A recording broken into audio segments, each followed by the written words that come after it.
Friends, good morning. Welcome back to my channel.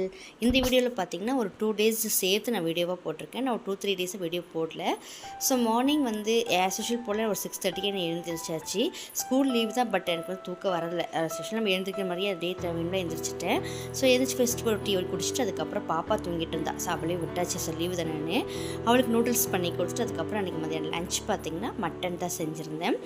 So ஒரு 1/2 kg அளவுக்கு mutton வாங்கிட்டு வந்து நல்லா வேக வச்சு எடுத்துகிட்டு அதை வந்து நல்லா திக்காக ஒரு கிரேவி மாதிரி பண்ணிடலான்னு ரெடி பண்ணிட்டு இருந்தேன். ரொம்ப சிம்பிளாக தான் செஞ்சேன். ஃபஸ்ட்டு மட்டனை வந்து நல்லா வேக வச்சு எடுத்துகிட்டு கூடவே கரம் மசாலா, மஞ்சத்தூள் அதெல்லாம் போட்டு வேக வச்சு எடுத்துகிட்டு கொஞ்சமாக சூப் எடுத்து பாப்பா கொடுத்துட்டு அதுக்கப்புறம் அதே மட்டனை ஒரு தவாலை எண்ணெய் வச்சு கடுகு, சீரகம், சோம்பு எல்லாம் போட்டு பொரிஞ்ச பிறகு வெங்காயம், இஞ்சி பூண்டு பேஸ்ட்டு, தக்காளி, கரம் மசாலா, மிளகாய்த்தூள், மல்லித்தூள், மஞ்சத்தூள் இதெல்லாம் போட்டு வேக வச்ச மட்டன் அது கூட அதில் கொட்டிட்டு நல்லா திக்காக ஃப்ரை ஆகிற வரைக்கும் அப்படியே ஒரு 25 மினிட்ஸ் அப்படியே கேஸ்லேயே விட்டுட்டேன். ஸோ இறக்கும் போது கொஞ்சம் பெப்பர் தூளும் கொத்தமல்லி இலையும் போட்டு இறக்கிட்டேன். ரொம்ப சூப்பராக இருந்தது. ரொம்ப சிம்பிளாக செஞ்சாலும் ரொம்ப சூப்பராகவே இருந்தது. அன்றைக்கி மதியம் லஞ்சுக்கு பார்த்திங்கன்னா ஒயிட் ரைஸும் சுட சுட மட்டன் கிரேவி தான் ரெடி பண்ணியிருந்தேன். ரொம்ப சூப்பராக இருந்தது. மட்டன் வந்து ரொம்ப நல்லா இருந்தது அன்றைக்கின்னு பார்த்து. எப்பவுமே மட்டனை வாங்கும்போது ஏதாவது ஒரு சொதைப்பிடும், பட் அன்றைக்கி வாங்கிட்டு வந்த மட்டன் வந்து ரொம்ப சூப்பராக இருந்தது. ஸோ லஞ்சும் பார்த்தீங்கன்னா ஒரு 12:30 பக்கமாகவே கம்ப்ளீட் பண்ணியாச்சு. மட்டன் கிரேவிக்கும் அந்த ஒயிட் ரைஸும் சூப்பராக இருந்தது. நெக்ஸ்ட் பார்த்திங்கன்னா அதே அன்றைக்கி ஈவினிங் வந்து இங்கே வேலூரில் வந்து ஏதோ ஒரு இது மாதிரி எக்ஸிபிஷன் மாதிரி போட்டிருக்கிறாங்க. ஸோ பாப்பா வந்து சம்மர் லீவ் விட்டு எங்கேயுமே என்னை கூட்டிகிட்டு போகலாமா வாமான்னு சொல்லி கூப்பிட்டா. ஸோ ஓகே, அவளை கூப்பிட்டுட்டு அப்படி கிளம்பியாச்சு. கொஞ்சம் ஒரு 5 o'clock கிளம்புனனால பயங்கர வெயில் அப்படியே தான் இருந்தது. செம்ம ஸ்வெட்டிங்காக இருந்தது. இருந்தாலும் போய் நம்ம நைட்டுக்குள்ளே வீட்டுக்கெல்லாம் வரணும்ல. ஸோ அதனால் வாமான்னு கூப்பிட்டு கிளம்பிட்டேன். ஸோ ஈவினிங் டைம்ன்றதுனால நானும் பாப்பா போகிற வழியிலே ஒரு ஹோட்டலில் போய் 2 பிரெட் பஜ்ஜி, டீ எல்லாம் சாப்பிட்டு அதுக்கப்புறம் தான் கிளம்பணும். இது பார்த்திங்கன்னா வேலூர் பஸ் ஸ்டாண்டு, பழைய புது பஸ் ஸ்டாண்டுக்கு அந்த பக்கம் இருக்குது. அது எந்த இதுன்னு சரியாக நல்லா சொல்ல முடியல. ஸோ கொணவட்டம்ன்றாங்க. ஸோ அந்த பக்கத்தில் தான் இருந்தது இது. ஸோ ஒரு எக்ஸிபிஷன் மாதிரியே போட்டிருந்தது. முன்னாடி பார்த்திங்கன்னா என்ட்ரன்ஸில் வந்து இந்த லண்டன் பிரிட்ஜ் மாதிரி எல்லாம் இது பண்ணியிருந்தாங்க. ரொம்ப சூப்பராக இருந்தது. ஃபோட்டோலாம் எடுக்க ரொம்ப சூப்பராக இருந்தது. பெரியவங்களுக்கு 100 rupees, சின்னவங்களுக்கு 70 rupees மாதிரி போட்டிருந்தது. பட் இந்த 100 rupees என்னென்னு பார்த்தீங்கன்னா இந்த கடல் கண்ணின்னாங்க. பட் அந்த கடல் கண்ணி வந்து நெக்ஸ்ட் வீக்கில் தான் வருது. இப்போ வந்து அது இல்லைன்ட்டாங்க. ஸோ ஓகே, 70 rupees கொடுத்து டிக்கெட் எடுத்துகிட்டு நானும் பாப்பா உள்ளே போய்ட்டு போகிற வழியில் நிறைய ஃபோட்டோஸ் எல்லாம் எடுத்தோம். இது உண்மையாக சொல்லப்போனால் இந்த லண்டன் பிரிட்ஜின்றது ரொம்ப கிட்ட நின்று ஃபோட்டோவில் எடுக்கிறதுக்கு ரொம்ப சூப்பராக இருந்தது. ஸோ நிறைய ஃபோட்டோஸ் எல்லாம் எடுத்தோம். அதுக்கப்புறம் உள்ளே போனீங்கன்னு பார்த்தீங்கன்னா நிறைய இந்த ஃபிஷ்ஷு, பீகாக்கு, அப்புறம் இந்த அவெஞ்சர்ஸ் எல்லாம் நிறைய பேர் அந்த மாதிரிலாம் ஸ்டாச்சுலாம் வச்சுருந்தாங்க. இந்த அவெஞ்சர்ஸ் எல்லாம் பார்த்திங்கன்னா நல்லா பார்க்கறதுக்கு ரொம்ப நல்லா இருந்தது. குட்டீஸ்க்கெலாம் நல்லா என்ஜாய் பண்ணுவாங்க. ஸோ அந்த மாதிரி இருந்தது. என்னென்னா கொஞ்சம் டஸ்ட் அதிகமாக இருக்குது. அந்த இடம் மண் அதிகமாக இருக்கிறதுனால ஒரு டஸ்ட்டும் அதிகமாக இருக்குது. ஸோ பாப்பா வந்து ஒவ்வொரு இதுக்கிட்டையும் நின்று ஃபோட்டோஸ் எல்லாம் எடுத்துக்கிட்டான். கொஞ்சம் க்ரௌடாக தான் இருந்தது. ஸோ குட்டீஸ்க்கு லீவ் விட்டாங்களே, ஸோ எல்லோரையும் கூப்பிட்டு வந்திருந்தாங்க பிறகு. ஸோ சூப்பர், ஓரளவுக்கு பரவாயில்ல, என்ஜாய் பண்ணலாம் குட்டீஸ் எல்லாம். அதுக்கப்புறம் பார்த்திங்கன்னா பாப்பா கொஞ்சம் லயன் கிட்ட, பீகாக் கிட்ட, அதுக்கப்புறம் இந்த அதாவது அவெஞ்சர்ஸ்கிட்ட இவங்ககிட்ட நல்லா கொஞ்சம் ஃபோட்டோஸ் எல்லாம் எடுத்துக்கிட்டா. ரொம்ப சூப்பராக தான் இருந்தது. அதுக்கப்புறம் பார்த்திங்கன்னா உள்ளே போனோம். உள்ளே போனால் வந்து நிறைய ஸ்டால் எல்லாம் போட்டிருந்தாங்க. நிறைய ஸ்டாலுங்க போட்டிருந்தாங்க. இப்போ தான் ஸ்டார்டிங்கிறதுனால கூட்டம் வந்து ஓகேன்ற மாதிரி தான் இருந்தது.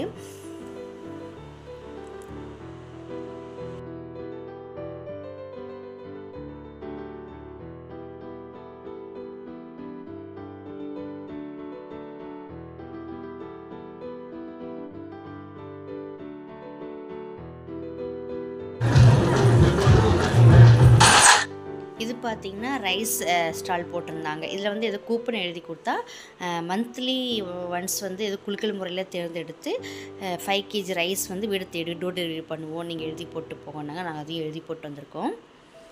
அதுக்கப்புறம் பார்த்திங்கன்னா இது என்னன்னு பார்த்திங்கன்னா இந்த மசாலா ஐட்டம் 65 பண்ணுறோம்ல. ஸோ அந்த மசாலா ஐட்டமெல்லாம் இருந்தது. ஸோ பிராண்ட் நேமெல்லாம் புதுசாக இருந்தாலும் நான் எதுவுமே வாங்கலை. ஸோ எனக்கு என்னவோ இது சரிப்பட்டு வரல. ஸோ நான் எதுவும் வாங்கலை. அப்புறம் இந்த ஸ்பைசஸ் எல்லாம் கூட இருந்தது. அதுக்கப்புறம் பார்த்திங்கன்னா பாப்பா ரொம்ப நாளாக கேட்டது வந்து இந்த விர்ச்சுவல் கேம். இது ரொம்ப பிடிக்கும் அவளுக்கு. எங்கே போகிறோமா இது நான் போகிறேமான்னு இந்த விர்ச்சுவல் ரியாலிட்டின்னு இருக்குல்ல, இது இந்த கேம் கொஞ்சம் ஒரு இதுக்கு வந்து பார்த்திங்கன்னா சார்ஜ் பார்த்திங்கன்னா 100 rupees சார்ஜ் பண்ணாங்க. ஒரு 10 minutes தாங்க. ஸோ நான் என்ன தான் அப்படி பார்க்குறேன்னு எனக்கே தெரில. ரொம்ப இன்ட்ரெஸ்ட்டாக அவ்வளோ ஜாலியாக என்ஜாய் பண்ணி பார்த்துட்டு இருந்தா.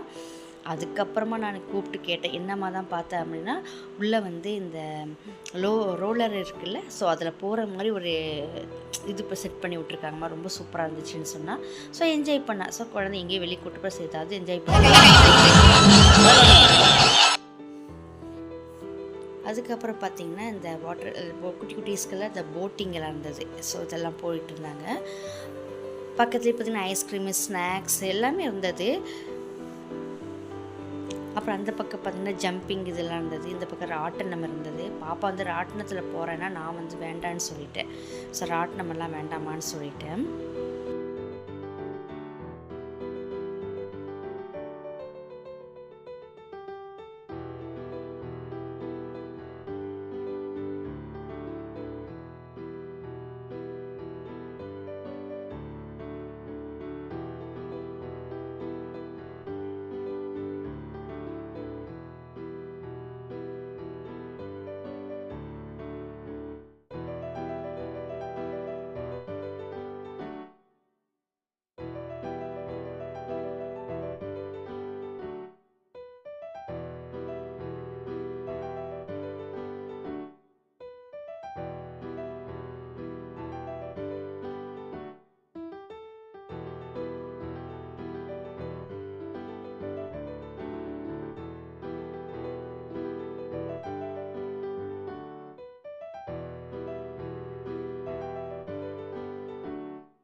ஒரு 2 ஹவர்ஸ் பக்கம் நல்லா விளையாண்டு முடித்தேன். ஒரு 7:30 ஆச்சு.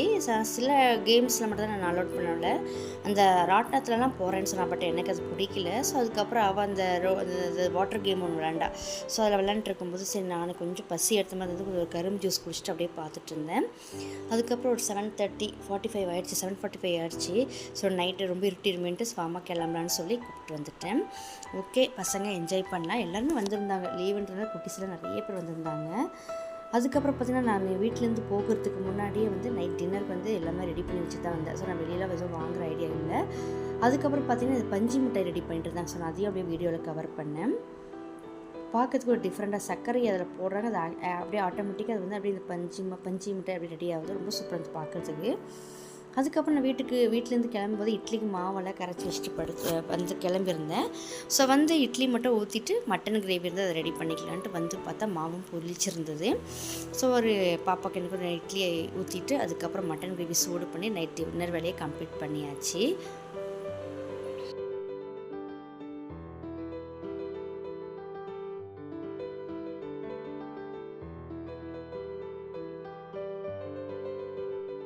வரும்போது பார்த்திங்கன்னா கீரை ஃப்ரெஷ்ஷாக வச்சுருந்தாங்க. ஸோ கீரை வாங்கிட்டு வந்து அடுத்த நாள் வந்து காலையில் கீரை குழம்பு செஞ்சிடலான்னு கீரை வாங்கிட்டு வந்திருந்தேன்.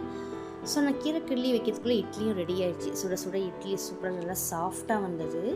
ஸோ இட்லி போட்டு கொடுத்து மட்டன் கிரேவி பாப்பாவுக்கு ஊற்றி கொடுத்து அவ்வளோ சாப்பிட்டு நானும் சாப்பிட்டு பயங்கர டயர்டு. இருந்தாலும் ஈவினிங் தான் போகணும். இருந்தாலும் நமக்கு அந்த வெயிலுக்கு ரொம்ப டயர்டாகிடுது. இல்லைன்னா போயிட்டு இருந்தேன். ஸோ மட்டன் கிரேவி வச்சு இட்லி வச்சு பாப்பாவுக்கு கொடுத்தேன். சாப்பிட்டு அவ்வளோ படுக்க போயிட்டா. இது பார்த்திங்கன்னா நெக்ஸ்ட் டே மார்னிங் கீரை வந்து நைட்டே கிள்ளி ஃப்ரிட்ஜில் போட்டிருந்தேன். ஸோ கீரை குழம்பு ரெடி பண்ணிடலான்னு கீரை குழம்பு ரெடி பண்ணிட்டேன். நைட்டு வந்து இட்லி கொஞ்சம் மிச்சமாயிடுச்சு. ஸோ அதை வேஸ்ட் பண்ணிட்டு இட்லி உப்புமா மாதிரி ரெடி பண்ணிடலாம். ஒரு கடாயில் எண்ணெய் ஊற்றி கடுகு, வெங்காயம், சீரகம், கருவேப்பிலை, பச்சை மிளகாய் போட்டு தாளிச்சிட்டு கடலைப்பருப்பு அதையும் போட்டு தாளிச்சிட்டு இந்த பொடி பண்ண இட்லி அதை போட்டு நல்லா ஒரு 10 நிமிஷத்துக்கு நல்லா சூடு பண்ணி இறக்கிட்டேன். பக்கத்தில் பார்த்திங்கன்னா கீரை குழம்பு ரெடி ஆகிடுச்சு. இட்லி உப்புமா வேறில் வந்து லாஸ்ட்டாக வந்து கொஞ்சம் தேங்காய் எண்ணெய் ஊற்றினாங்க. செம்ம டேஸ்ட்டாக இருந்தது. இது பார்த்திங்கன்னா மத்தியானம் அதாவது கீரை குழம்பு வச்சு சாதம் சாப்பிட்டாச்சு. இது நைட்டு பார்த்திங்கன்னா கார சட்னி ரெடி பண்ணியிருந்தேன். ஸோ கார சட்னி, தோசை தான் டிஃபன். ஸோ கார சட்னி அதே மாதிரி தான் வெங்காயம், தக்காளி, பூண்டு, கருவேப்பிலை, கொஞ்சம் சீரகம், உப்பு, புளி இதெல்லாம் போட்டு நல்லா வதக்கி அரைச்சிடணும். அரைச்சிட்டு தாளிக்கு கொடுத்துடணும். கடுகு சிறப்பு தாளித்து அதில் ஊற்றிட்டோன்னா சூப்பராக கார சட்னி ரெடி ஆகிடுது. நைட்டுக்கு வந்து தோசையும் கார சட்னியும் வச்சு பாப்பாவுக்கு நைட் டின்னர் வழி கம்ப்ளீட் பண்ணிட்டேன். ஒரு 2 டேஸ் சேர்த்து நான் அந்த வீடியோவில் கம்ப்ளீட் உங்களுக்கு நான் ஷேர் பண்ணியிருப்பேன். ஸோ இன்றைக்கி டே அப்படி தான் போச்சு. அதாவது 2 டேஸ் வீடியோஸ் இப்படி தான் போச்சு. ஸோ இந்த வீடியோஸ் உங்களுக்கு பிடிச்சிருந்தா லைக் பண்ணுங்கள், ஷேர் பண்ணுங்கள், மறக்காமல் சப்ஸ்கிரைப் பண்ணிட்டு பாருங்கள். நிறைய பேர் பார்க்குறீங்க, வாட்ச் பண்ணுறீங்க, பட் சப்ஸ்கிரைப் பண்ண மாட்டேங்க. மறக்காமல் சப்ஸ்கிரைப் பண்ணிட்டு பாருங்கள். நாளைக்கு இதே மாதிரி ஒரு சூப்பரான வீடியோவில் பார்க்கலாம். தேங்க்ஸ் ஃபார் வாட்சிங்.